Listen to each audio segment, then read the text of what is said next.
श्रीमद् भागवत महापुराण 11वां स्कंद 5वां अध्याय। इस अध्याय के अंतर्गत आज आप सुनेंगे भक्तिहीन पुरुषों की गति और भगवान की पूजा विधि का वर्णन। राजा निमि ने पूछा, हे योगेश्वरों, आप लोग तो श्रेष्ठ आत्मज्ञानी और भगवान के परम भक्त हैं। कृपा करके यह बतलाइए कि जिनकी कामनाएं शांत नहीं हुई हैं, लौकिक पारलौकिक भोगों की लालसा मिट नहीं गई है और मन एवं इंद्रियां भी बस में नहीं हैं तथा जो प्रायः भगवान का भजन ही नहीं करते, ऐसे लोगों की क्या गति होती है। अब 8वें योगेश्वर चरस जी ने कहा, हे राजन, विराट पुरुष के मुख से सत्व प्रधान ब्राह्मण, भुजाओं से सत्व रज प्रधान क्षत्रिय, जांघों से रज तम प्रधान वैश्य और चरणों से तमा प्रधान शूद्र की उत्पत्ति हुई। उन्हीं की जांघों से ग्रस्त्राश्रम, हृदय से ब्रह्मचर्य, वक्षस्थल से वानप्रस्थ और मस्तक से संन्यास, ये 4 आश्रम प्रकट हुए। इन चारों वर्णों और आश्रमों के दाता स्वयं भगवान ही हैं। वही इनके स्वामी, नियंता और आत्मा भी हैं। इसलिए इन वर्ण और आश्रम में रहने वाला जो मनुष्य भगवान का भजन नहीं करता बल्कि उल्टा उनका अनादर करता है, वह अपने स्थान, वर्ण, आश्रम और मनुष्य योनि से भी च्युत हो जाता है। उसका अधपतन हो जाता है। बहुत सी स्त्रियां और शूद्र आदि भगवान की कथा और उनके नाम कीर्तन आदि से कुछ दूर पड़ जाते हैं। वे आप जैसे भगवत भक्तों की दया के पात्र हैं। आप लोग उन्हें कथा कीर्तन की सुविधा दे करके उनका उद्धार करें। ब्राह्मण, क्षत्रिय और वैश्य जन्म से, वेदाध्ययन से तथा यज्ञोपवीत आदि संस्कारों से भगवान के चरणों के निकट तक पहुंच चुके हैं। फिर भी वे वेदों का असली तात्पर्य न समझ करके अर्थवाद में लगकर मोहित हो जाते हैं। उन्हें कर्म का रहस्य मालूम नहीं है। मूर्ख होने पर भी वे अपने को पंडित मानते हैं और अभिमान में अकड़े रहते हैं। वे मीठी मीठी बातों से भूल जाते हैं और केवल वस्तु शून्य शब्द माधुरी के मोह में पड़ करके चटकीली भड़कीली बातें कहा करते हैं। रजोगुण की अधिकता के कारण उनके सत्संग संकल्प बड़े घोर होते हैं। कामनाओं की जो सीमा ही नहीं रहती। उनका क्रोध भी ऐसा होता है जैसे सांप का। बनावट और घमंड से उन्हें प्रेम होता है। वे पापी लोग भगवान के प्यारे भक्तों की हंसी उड़ाया करते हैं। वे मूर्ख बड़े बूढ़ों की नहीं, स्त्रियों की उपासना करते हैं। यही नहीं, वे परस्पर इकट्ठे होकर के उस घर गृहस्थी के संबंध में ही बड़े बड़े मनसूबे बांटते हैं। जहां का सबसे बड़ा सुख स्त्री सहवास ही सीमित है, वे यदि कभी यज्ञ भी करते हैं तो अन्नदान नहीं करते, विधि का उल्लंघन करते और दक्षिणा तक नहीं देते। वे कर्म का रहस्य न जानने वाले मूर्ख केवल अपनी जीभ को संतुष्ट करने और पेट की भूख मिटाने, शरीर को पुष्ट करने के लिए बेचारे पशुओं की हत्या करते हैं। धन, वैभव, कुलीनता, विद्या, दान, सौंदर्य, बल और कर्म आदि के घमंड से अंधे हो जाते हैं तथा वे दुष्ट उन भगवत प्रेमी संतों तथा ईश्वर का भी अपमान करते रहते हैं। हे राजन, वेदों ने इस बात को बहुत बार बार दोहराया है कि भगवान आकाश के समान नित्य निरंतर समस्त शरीरधारियों में स्थित हैं। वे ही अपने आत्मा और प्रियतम हैं, परंतु वे मूर्ख इस प्रकार वेदवाणी को तो सुनते ही नहीं और केवल बड़े बड़े मनोरथों की बात आपस में करते सुनते रहते हैं। वेद विधि के रूप में ऐसे ही कर्मों के करने की आज्ञा देता है कि जिनमें मनुष्य की स्वाभाविक प्रवृत्ति नहीं होती। संसार में देखा जाता है कि मैथुन, मांस और मद की ओर प्राणी का स्वाभाविक प्रवृत्ति हो जाती है। तब उसे इसमें प्रवृत्त करने के लिए विधान तो हो ही नहीं सकता। ऐसी स्थिति से विवाह यज्ञ और श्रोत्रामणि यज्ञ के द्वारा ही जो उनके सेवन की व्यवस्था दी गई है, उसका अर्थ है लोगों की उच्छृंखल प्रवृत्ति का नियंत्रण, उनका मर्यादा में स्थापन। वास्तव में उनकी ओर से लोगों को हटाना ही श्रुति को अभीष्ट है। धन का एकमात्र फल है धर्म, क्योंकि धर्म से ही परमात्मा तत्व का ज्ञान और उसकी निष्ठा अपरोक्ष अनुभूति सिद्ध होती है और निष्ठा में ही परम शांति है। परंतु यह कितने खेद की बात है कि लोग उस धन का उपयोग घर गृहस्थी के स्वार्थों में या काम भोग में ही करते हैं और यह नहीं देखते कि हमारा यह शरीर मृत्यु का शिकार है और वह मृत्यु किसी प्रकार भी टाली नहीं जा सकती। श्रोत्रामणि, यज्ञ में भी सुरा को सूंघने का ही विधान है, पीने का नहीं। यज्ञ में पशु का आलंबन स्पर्श मात्र ही विहित है, हिंसा नहीं।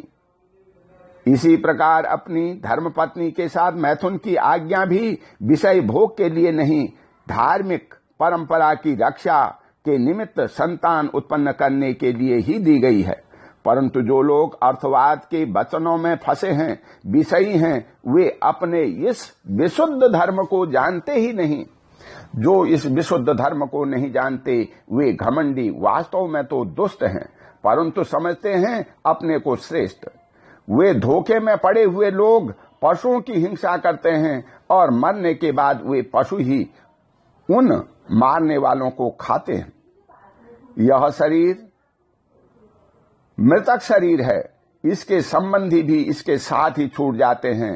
जो लोग इस शरीर से तो प्रेम की गांठ बांध लेते हैं और दूसरे शरीरों में रहने वाले अपने ही आत्मा एवं सर्वशक्तिमान भगवान से द्वेष करते हैं, उन मूर्खों का अधपतन निश्चित है।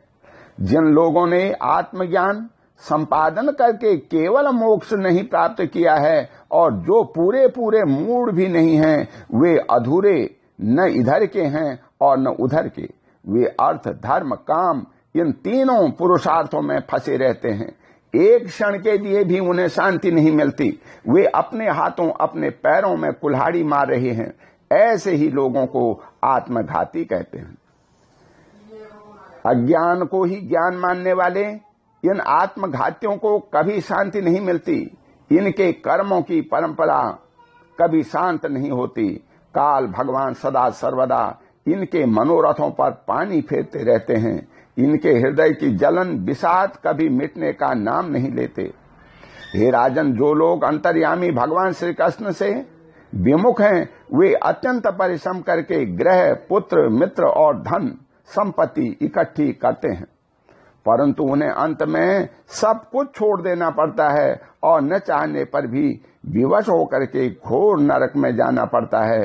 हे भगवान का भजन न करने वाले विषयी पुरुषों की यही गति होती है। राजा निमि ने पूछा, हे योगेश्वरों, आप लोग कृपा करके यह बतलाइए कि भगवान किस समय किस रंग का कौन सा आकार स्वीकार करते हैं और मनुष्य किन नामों और विधियों से उनकी उपासना करते हैं। अब नवे योगीश्वर कर भाजन जी ने कहा, हे राजन, 4 युग हैं, सत्य, त्रेता, द्वापर और कली। इन युगों में भगवान के अवतार अनेकों रंग, नाम और आकृतियां होती हैं तथा विभिन्न विधियों से उनकी पूजा की जाती है। सतयुग में भगवान के श्री विग्रह का रंग होता है श्वेत। उनके 4 भुजाएं और सिर पर जटा होती है तथा वे वलकल का ही वस्त्र पहनते हैं। काले मृग का चर्म, यज्ञोपवीत, रुद्राक्ष की माला, दंड और कमंडल धारण करते हैं। सतयुग के मनुष्य बड़े शांत, परस्पर बैर रहित, सबके हितैषी और समदर्शी होते हैं। वे लोग इंद्रियों और मन को बस में रख करके ध्यान रूप तपस्या के द्वारा सबके प्रकाशक परमात्मा की आराधना करते हैं। वे लोग हंस, सुपर्ण, बैकुंठ, धर्म, योगेश्वर, अमल, ईश्वर, परम पुरुष, अव्यक्त और परमात्मा आदि नामों के द्वारा भगवान के गुण, लीला आदि का वर्णन करते हैं। हे राजन, त्रेता युग में भगवान के श्री विग्रह का रंग होता है लाल।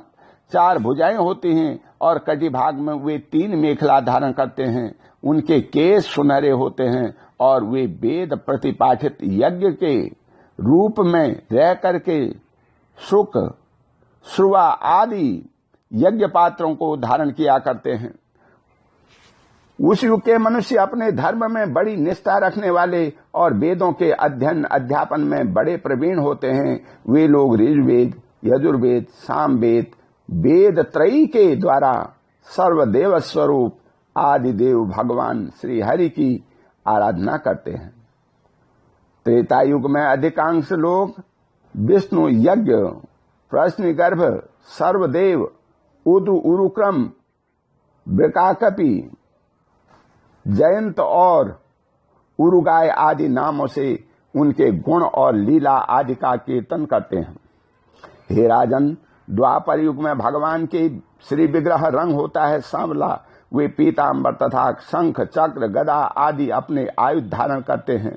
वक्षस्थल पर श्री वत्स का चिन्ह, भृगुलता, कौस्तुभमणि आदि लक्षणों से वे पहचाने जाते हैं। हे राजन, उस समय जिज्ञासु मनुष्य महाराजाओं के चिन्ह, छत्र, चंवर आदि से युक्त परम पुरुष भगवान की वैदिक और तांत्रिक विधि से आराधना करते हैं। वे लोग इस प्रकार भगवान की स्तुति करते हैं। हे ज्ञान स्वरूप भगवान वासुदेव एवं क्रियाशक्ति रूप संकर्षण, हम आपको बार बार नमस्कार करते हैं। भगवान प्रद्युम्न और अनिरुद्ध के रूप में हम आपको नमस्कार करते हैं। ऋषि नारायण, महात्मा नर, विश्वेश्वर, विश्वरूप और सर्वभूतात्मा भगवान को नमस्कार करते हैं। हे राजन, द्वापर युग में इस प्रकार लोग जगदीश्वर भगवान की स्तुति करते हैं। अब कलयुग में अनेकों तंत्रों के विधि विधान से भगवान की जैसी पूजा की जाती है उसका वर्णन सुनो। कलयुग में भगवान का श्री विग्रह होता है कृष्ण वर्ण, काले रंग का और नीलस से उज्जवल कांति धारा निकलती रहती है। वैसे ही उनके अंग की छटा भी उज्जवल होती है। वे हृदय आदि अंग, कौस्तुभ आदि उपांग, सुदर्शन आदि अस्त्र और सुनंदन प्रभृति पार्षदों से संयुक्त रहते हैं। कलयुग में श्रेष्ठ बुद्धि संपन्न पुरुष ऐसे यज्ञों के द्वारा उनकी आराधना करते हैं। उनके नाम, गुण, लीला आदि के कीर्तन की प्रधानता रहती है। वे लोग भगवान की स्तुति इस प्रकार करते हैं। हे प्रभु, आप शरणागत रक्षक हैं। आपके चरणारविंद सदा सर्वदा ध्यान करने योग्य, माया मोह के कारण होने वाले सांसारिक प्रजाजयों का अंत कर देने वाले तथा भक्तों की समस्त अभीष्ट वस्तुओं का दान करने वाले कामधेनु स्वरूप हैं। वे तीर्थों को भी तीर्थ बनाने वाले स्वयं परम तीर्थ स्वरूप हैं। शिव, ब्रह्मा आदि बड़े बड़े देवता उन्हें नमस्कार करते हैं और चाहे जो कोई उनकी शरण में आ जाए उस स्वीकार कर लेते हैं। सेवकों की समस्त आरती और विपत्ति के नाशक तथा संसार सागर से पार जाने के लिए जहाज हैं। हे महापुरुष, मैं आपके उन्हीं चरणार बिंदों की वंदना करता हूँ। हे भगवान, आपके चरण कमलों की महिमा कौन करे। रामावतार में अपने पिता दशरथ के वचनों से देवताओं के लिए भी वांछनीय और दुष्टज्य राजलक्ष्मी को छोड़कर आपने चरण कमल बन बन घूमते फिरे। सचमुच आप धर्म निष्ठा की सीमा हैं। और हे महापुरुष, अपनी प्रेयसी सीता जी के चाहने पर जानबूझ करके आपने चरण कमल मायामय के पीछे दौड़ते रहे। सचमुच आप प्रेमी की सीमा हैं। हे प्रभु, मैं आपके इन्हीं चरणार बिंदों की वंदना करता हूँ। हे राजन, इस प्रकार विभिन्न युगों के लोग अपने अपने युग के अनुरूप नाम रूपों द्वारा विभिन्न प्रकार के भगवान की आराधना करते हैं, जिसमें संदेह नहीं है कि अर्थ, काम, मोक्ष सभी पुरुषार्थों के एकमात्र स्वामी भगवान श्री हरि ही हैं।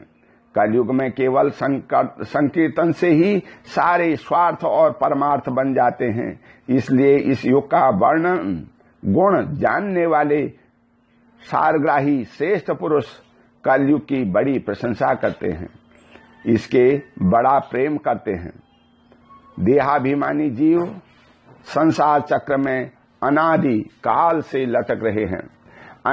उनके लिए भगवान की लीला गुण और नाम के कीर्तन से बढ़कर के और कोई परम लाभ नहीं है, क्योंकि इससे संसार में भटकना मिट जाता है और परम शांति का अनुभव होता है। हे राजन, सतयुग, त्रेता और द्वापर की प्रजा चाहती है कि हमारा जन्म कलयुग में हो, क्योंकि कलयुग में कहीं कहीं भगवान नारायण के शरणागत, उन्हीं के आश्रय में रहने वाले बहुत से भक्त उत्पन्न होंगे। हे महाराज, विदेह कलयुग में द्रविड़ देश में अधिक भक्त पाए जाते हैं, जहां ताम्रमणि, कृतमाला, पयस्विनी, परम पवित्र कावेरी, महानदी और प्रतीचि नाम की नदियां बहती हैं। हे राजन, जो मनुष्य इन नदियों का जल पीते हैं, प्राय उनका अंतःकरण शुद्ध हो जाता है और वे भगवान वासुदेव के भक्त हो जाते हैं। हे राजन, जो मनुष्य यह करना बाकी है, वह करना आवश्यक है इत्यादि कर्म वासनाओं का अथवा भेद बुद्धि का परित्याग करके सर्वात्म भाव से शरणागत वत्सल प्रेम के वरदानी भगवान मुकुंद की शरण में आज गया है, वह देवताओं, ऋषियों, पितरों, प्राणियों, कुटुंबियों और अतिथि के ऋण से उऋण हो जाता है।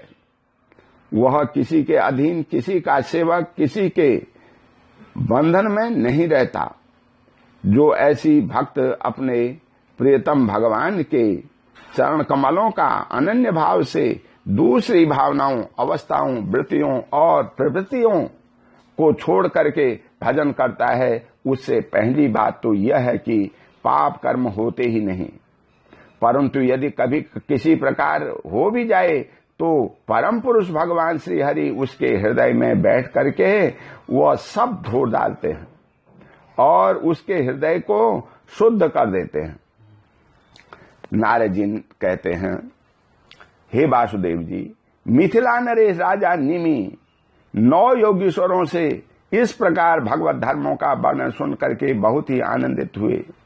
उन्होंने अपनी ऋत्विज और आचार्यों के साथ ऋषभ नंदन एवं योगेश्वर की पूजा की। इसके बाद सब लोगों ने सामने से ही सिद्ध अंतर्ध्यान हो गए।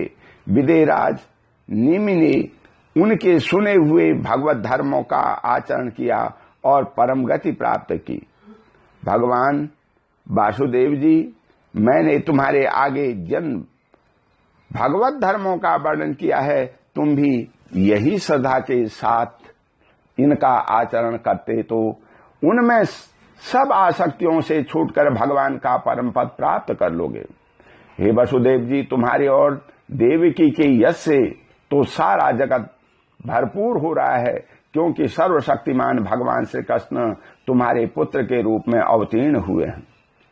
तुम लोगों ने भगवान के दर्शन, आलिंगन तथा बातचीत करने एवं उन्हें सुलाने, बैठाने, खिलाने आदि के द्वारा वात्सल्य स्नेह करके अपनी हृदय शुद्ध कर लिया।